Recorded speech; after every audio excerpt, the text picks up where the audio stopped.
கிறிஸ்துவில் அன்பானவர்களே, இயேசு கிறிஸ்துவின் விலையேறப்பெற்ற நாமத்திலே உங்களை வாழ்த்துகிறேன். கர்த்தர் உங்களை ஆசீர்வதிப்பார். இன்றைய நாளுக்கான கர்த்தருடைய வார்த்தை எபேசியர் 4ஆம் அதிகாரம் 17, 18, 19, 20 ஆகிய 4 வார்த்தைகளை இன்றைக்கு நாம் தியானிப்போம். பவுல் அநேக புஸ்தகங்களை எழுதியிருக்கார், நிருபங்களை எழுதியிருக்கார். ஆனால் ஒவ்வொன்றிலும் ஒவ்வொரு அர்த்தத்தை வலியுறுத்தி எழுதுவார். ஏன் அப்படி எழுதுகிறார் அப்படின்னா, மக்கள் அறிவில் சிறந்தவர்களாக இருக்கணும். வேதத்தில் எந்த காரணத்தை கொண்டும் அவங்க என்ன ஆகிடக்கூடாது, சோர்ந்து போயிடக்கூடாது. இந்த வேதம் அவர்களை நல்வழிப்படுத்துகிறது என்பதை அவங்க உணரணும். அப்படிங்கிறதுக்காக பல சூழ்நிலைகளில் அவர் மிக தெளிவாக நிருபங்களில் எழுதியிருப்பார். அப்படி எழுதப்பட்ட ஒரு வார்த்தையைத்தான் இன்றைக்கு நாம் வாசிக்கிறோம். கர்த்தருக்குள் நான் உங்களுக்கு சாட்சியாக சொல்லி எச்சரிக்கிறது என்னவெனில், ஒரு எச்சரிப்பு சொல்கிறார். சாட்சியுள்ள வாழ்க்கையை சொல்லி எச்சரிக்கிறார். ஏன்னா இந்த உலகத்தில் பிசாசானவன் கெர்ச்சிக்கிற சிங்கம் போல சுற்றி திரிகிறான்.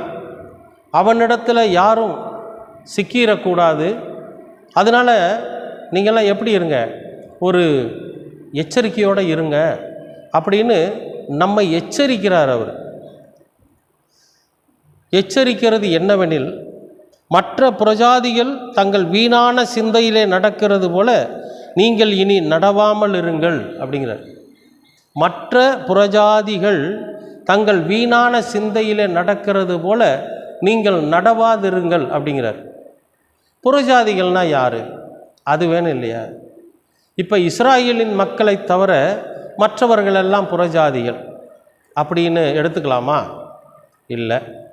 கிறிஸ்துவை வணங்குகிறவர்கள், ஆலயத்துக்கு போகிறவர்கள், வேதத்தை வாசிக்கிறவர்கள், ஞானஸ்தானம் பெற்றவர்கள், இவர்களை தவிர மற்றவர்கள் புறஜாதிகள் அப்படின்னு எடுத்துக்கலாமா? அப்படின்னா அதுவும் இல்லை.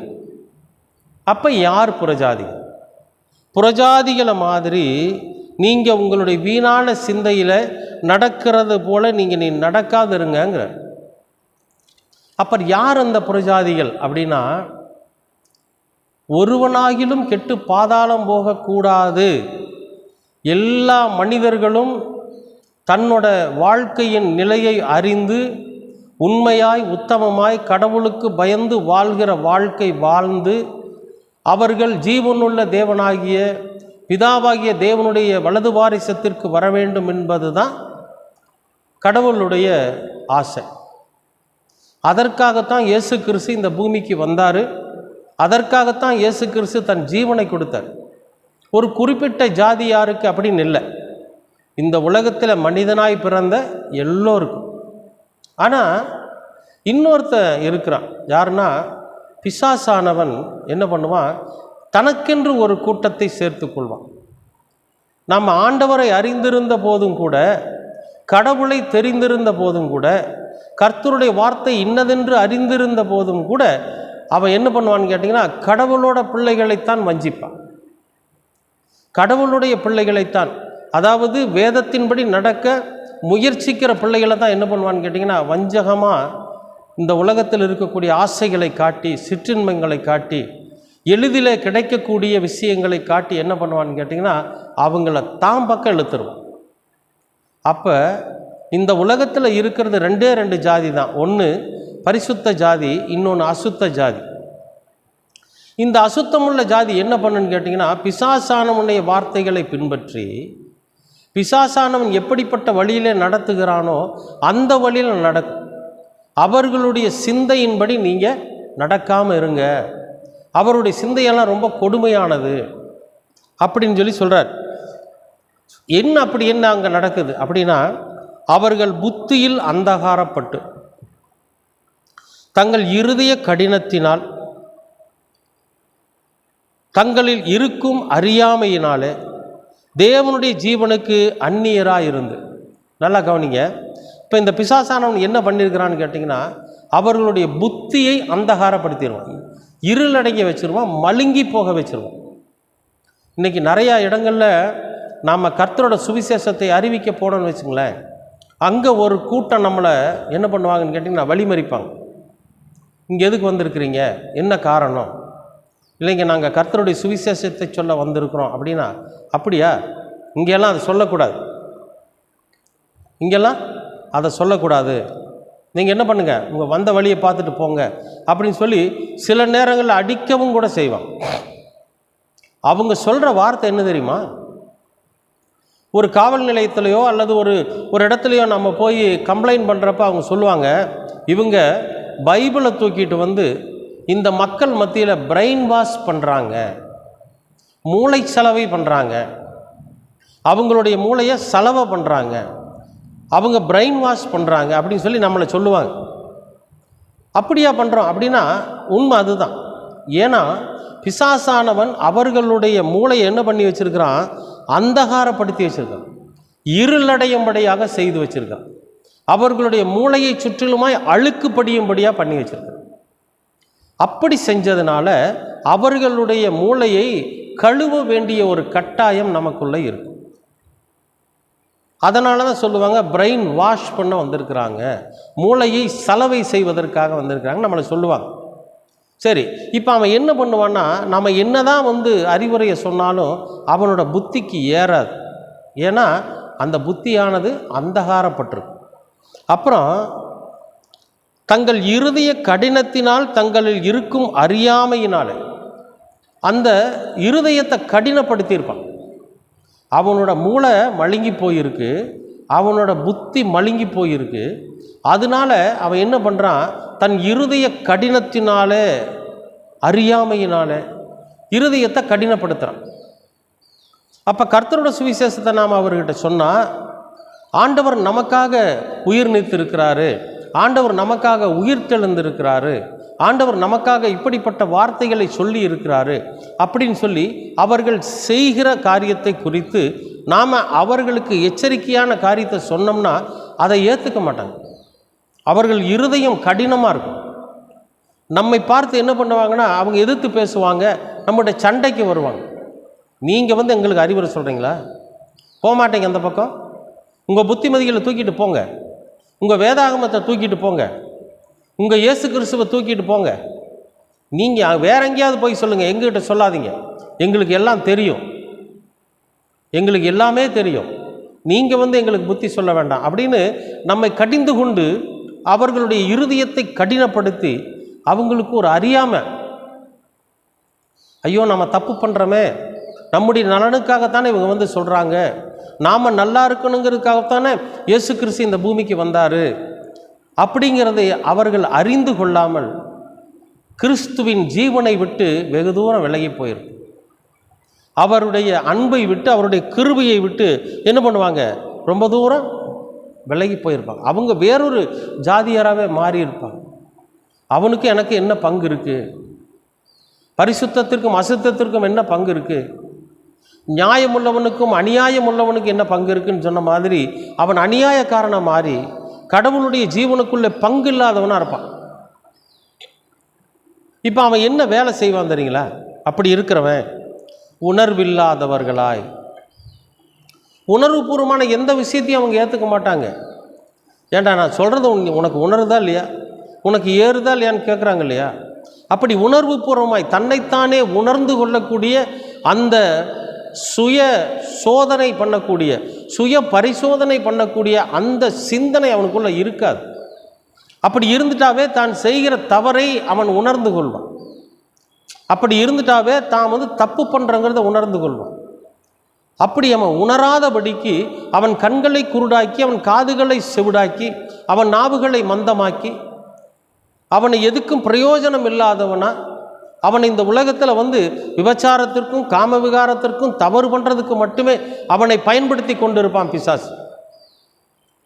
அந்த உணர்வு இல்லாதவனாய் சகலவித அசுத்தங்களையும் ஆவலோடு நடப்பிக்கும்படி ரொம்ப பிரியப்பட்டு அசுத்தங்களை போய் செய்வான். பிறரை கெடுக்கிறது, பிறரோட வாழ்க்கையில் தேவையில்லாமல் நுழையிறது, பிறருக்கு கிடைக்க வேண்டியதை இவன் போய் கெடுக்கிறது. சில பேர் பார்த்திங்கன்னா பஸ் ஏறி போய் கெடுப்பாங்க, ரயில் ஏறி போய் கெடுப்பாங்க. ஒருத்தரோட வாழ்க்கை நல்லா வாழ்ந்துட்டு இருந்தாங்கன்னா அவங்களுக்கு பிடிக்காது. ஏன் தெரியுமா? பிசாசானவன் அப்படி பண்ணுவான். இவங்க என்ன சொன்னாலும் உணர மாட்டாங்க. தான் இடத்துல இருக்கக்கூடிய தவறை, தான் செய்து கொண்டு இருக்கிற தப்பான காரியங்களை உணர மாட்டாங்க. தம்மை போலவே மற்றவர்களும் இருக்கணும்னு தான் நினைப்பாங்க. ஒருத்தர் நல்லா வாழ்ந்துட்டு இருந்தாங்கன்னா அவங்களுக்கு பிடிக்காது. அப்போ என்ன பண்ணுவாங்க?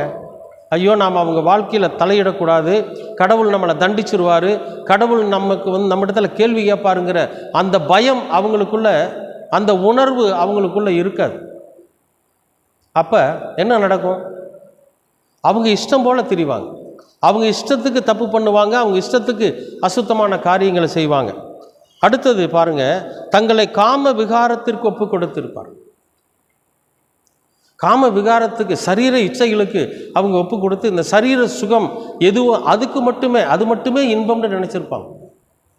இந்த சரீரம் எதை நாடி போகிறது, எதனால இந்த சரீரம் சிற்றின்பத்தை அனுபவிக்குதுன்னு அதை தேடி போயிடுவாங்க. இப்படிப்பட்டவர்கள் இருக்கிறாங்க. நீங்களோ, நம்மளை சொல்கிறார், இவ்விதமாய் கிறிஸ்துவை கற்றுக்கொள்ளவில்லை. நீங்கள் இந்த மாதிரி கிறிஸ்துவை கற்றுக்கல, கிறிஸ்து இந்த மாதிரியான பாடத்தை உங்களுக்கு கற்றுக் கொடுக்கவில்லை. கேட்கிறவன் எவனும் பெற்றுக்கொள்வான், இந்த பெற்றுக்கொள்வன் கர்த்தரிடத்தில் கற்றுக்கொள்வான்.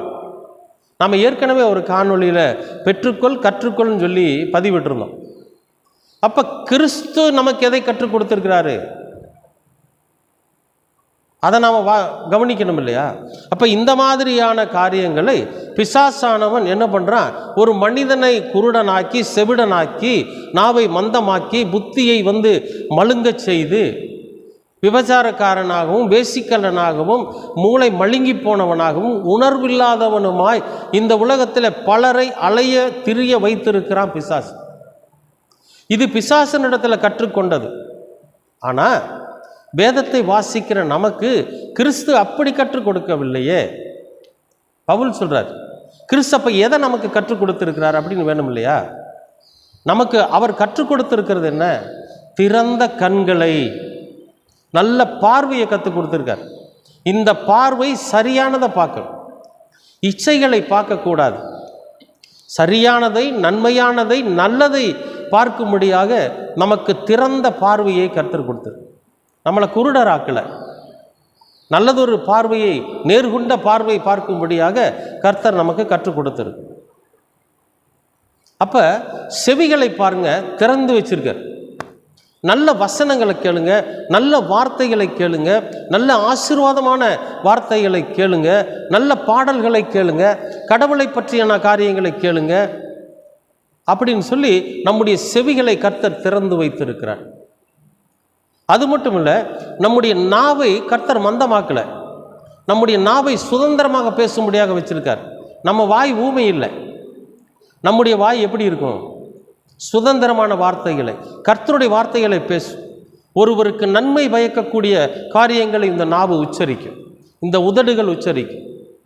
யாருக்கும் தீங்கு விளைவிக்காது, தீமையான வார்த்தைகளை பேசாது, கெட்ட வார்த்தைகள் இந்த வாயிலிருந்து புறப்படாது. அது கூடாதுன்னு ஆண்டவர் சொல்லியிருக்கார். அப்போ நல்ல உணர்வுகள், எப்படிப்பட்ட உணர்வு இருக்கணும்? அவனும் நம்மளை போல இருக்கணுமே, அவன் சாப்பிட்டானா என்னமோ தெரியலையே, அவனுக்கு நல்ல துணிமணி இருக்குது என்னமோ தெரியலையே, அந்த பிள்ளைகள் படித்தாங்களோ என்னமோ தெரியலையே, அந்த பிள்ளைகள் தூங்குனாங்களோ என்னமோ தெரியல. மற்றவர்களை குறித்ததான ஒரு தாகம், மற்றவர்களை குறித்ததான ஒரு, அதுக்கு என்ன சொல்கிறதுனா, மற்றவர்களை குறித்து நாம் படுகிற ஒரு பாடு, மற்றவர்கள் மீது நாம் வைத்திருக்கிற ஒரு அக்கறை, இதுதான் உணர்வு பூர்வமானது. இந்த உணர்வு உள்ளவர்களாய், காம விகாரமற்றவர்கள், சகோதரத்துவத்தோடு இருக்கணும். எல்லாரும் நமக்கு சகோதரர்கள், எல்லாரும் நமக்கு சகோதரிகள். கண்களினால் இச்சைகள் ஏற்படுகிற போது தான் காம விகாரம் வருது. அப்போ நம்முடைய கண்களை நேர்கொண்ட பார்வை பார்க்கிற போது இந்த காம விகாரம், காம இச்சைகள் எதுவும் நமக்குள்ள வராதபடிக்கு நம்மை பாதுகாக்கிற தேவனாய் நமக்கு ஆண்டவர் இருக்கிறார். அவர் இதைத்தான் நமக்கு கற்றுக் கொடுக்கிறார். அப்போ பிசாசானவன் மனிதர்களை கற்றுக் கொடுத்து, மனிதர்களுக்கு கற்றுக் கொடுத்து பொல்லாத காரியங்களை அவர்கள் செய்யும்படியாக செய்து பாதாளத்திற்கு பாத்திரவான்களாய் அவர்களை தேர்வு செய்து கொண்டிருக்கிற இந்த பிசாசானவனுக்கு மத்தியில் கிறிஸ்து நமக்கு கற்றுக் கொடுத்திருக்கிற அந்த பாடத்தை நாம் ஒவ்வொரு நாளும் வாசிக்கிறவர்களாக, அதன்படி நடக்கிறவர்களாக, அதை ஏற்றுக்கொண்டவர்களாக நாம் இருக்கோம். அதைத்தான் பவுல் சொல்றார், கிறிஸ்து அப்படிப்பட்டதை உங்களுக்கு கற்றுக் கொடுக்கவில்லை, கடவுள் நமக்கு நன்மையானதை கற்றுக் கொடுத்திருக்கு. அன்பானவர்களே, இந்த நாளின் வார்த்தையின் வாயிலாக கிறிஸ்து நமக்கு நன்மையை கற்றுக் கொடுத்திருக்கிறார். அவர் சொன்னபடி நம்ம நல்லதை பேசுகிறோம், நன்மையான காரியங்களை கேட்குறோம், நல்ல விஷயங்களை பார்க்குறோம், நல்ல உணர்வுள்ள மனிதர்களாக இருக்கிறோம், மற்றவர்கள் மீது அன்பு செலுத்துகிறவர்களா, மனித நேயத்தோடு நல்ல அதாவது அடுத்த மனிதன் கஷ்டப்படுறானா அவனுக்கு உதவி செய்யக்கூடிய அளவுக்கு, அவன் மீது அன்பு செலுத்தக்கூடிய அளவுக்கு ஒரு மனித நேயத்தோடு வாழ்கிற ஒரு நல்ல மனுஷனாக நம்ம வாழ்கிற போது கிறிஸ்து நமக்குள்ளே வாழ்ந்து கொண்டிருப்பார். நாம் அவருடைய ஜீவனுக்கு அருகாமையில் உள்ளவர்கள், அவருடைய ஜீவனிலே நம்ம பங்குள்ளவர்களாக இருப்போம். ஆனால் இவங்க எப்படி இருக்கிறாங்க? அவருடைய ஜீவனுக்கு அந்நியர்களாக இருக்கிறாங்க. ஆனால் நாம் அப்படி இல்லை, அவருடைய ஜீவனுக்கு பங்குள்ளவர்களாக இருக்கும், அவருடைய ஜீவனிலே பங்கு பெற்றவர்களாக இருப்போம். நாம் அந்நியர்களாக இருக்க மாட்டோம். அவருடைய சொந்த சகோதரராக இருப்போம், அவருடைய சொந்த தகப்பனாக இருப்போம், அவருடைய சொந்த மகனாக இருப்போம். இப்படி அவருடைய சொந்தத்தில் அவருக்குள் அவராகவே நாம் இருப்போம். அந்த ஜீவனுக்குள் நம்முடைய ஜீவனை இணைஞ்சிருக்கும். அன்பானவர்களே, கவனமாக இருங்க. ஏன்னா இந்த உலகத்தில் நல்ல ஆண்டவரை போலவே வேஷம் தரித்து வருவானுங்க, கடவுளைப் போலவே வேஷம் தரித்து வருவானுங்க, தான் மட்டும் நல்லா இருக்கணும்னு நினைப்பானுங்க. அன்பானவர்களே, கவனமாக இருங்க. கிறிஸ்து நமக்கு எதை கற்றுக் கொடுத்தாரோ அதை கற்றுக்கொண்டு அந்த பாடத்தின்படி நடக்க நாம் நம்மை தகுதிப்படுத்திக் கொள்ளணும். ஒவ்வொரு நாளும் கர்த்தருடைய வசனத்தை நாம் தியானிக்கிற போது, ஒவ்வொரு நாளும் கர்த்தருடைய சமூகத்தில் நாம் முழங்கால் படியிட்டு ஜெபிக்கிற போது நாம் கிறிஸ்துவின் பிள்ளைகளாக, கிறிஸ்துவின் ஜீவனிலே பங்குள்ளவர்களாக நாம் இருக்க முடியும். நீங்கள் விசுவாசிக்கிறீங்களா? அப்படின்னா அவர் கற்றுக்கொண்டதை நீங்கள் கற்றுக்கொள்ளுங்கள், அவர் கற்றுக் கொடுத்ததை நீங்கள் ஏற்றுக்கொள்ளுங்கள். நிச்சயமாகவே நாம் கடவுளோட பிள்ளைகளாக இருக்க முடியும். விசுவாசிக்கிறீங்களா? ஜெபம் பண்ணுவோம். கண்களை மூடுங்க. அன்பின் பரலோக தெய்வமே, உமக்கு ஸ்தோத்திரம். இந்த நாளை ஆசீர்வதித்து கொடுத்ததற்காக உமக்கு நன்றி. நாங்கள் உம்முடைய பிள்ளைகளாக, உணர்வுள்ளவர்களாக, எங்கள் தெளிவான புத்தியுள்ளவர்களாக, உம்முடைய வார்த்தைக்கு கீழ்ப்படிந்தவர்களாக, உம்முடைய ஜீவனிலே பங்குள்ளவர்களாக நாங்கள் இருக்கணும். அதற்காக நாங்கள் இந்த வேதத்தை வாசித்து நீர் எங்களுக்கு போதித்த போதனையின்படி நடந்து இயேசு கிறிஸ்துவை பின்பற்றுகிறவர்களாக நாங்கள் இருக்கணும். அப்படி நாங்கள் இருக்க நீர் எங்களுக்கு கிருபை பாராட்டு. உமது குமாரனாம் இயேசு கிறிஸ்துவின் வழியாக கேட்கிறோம் நல்ல பிதாவே. ஆமேன், ஆமேன், ஆமேன்.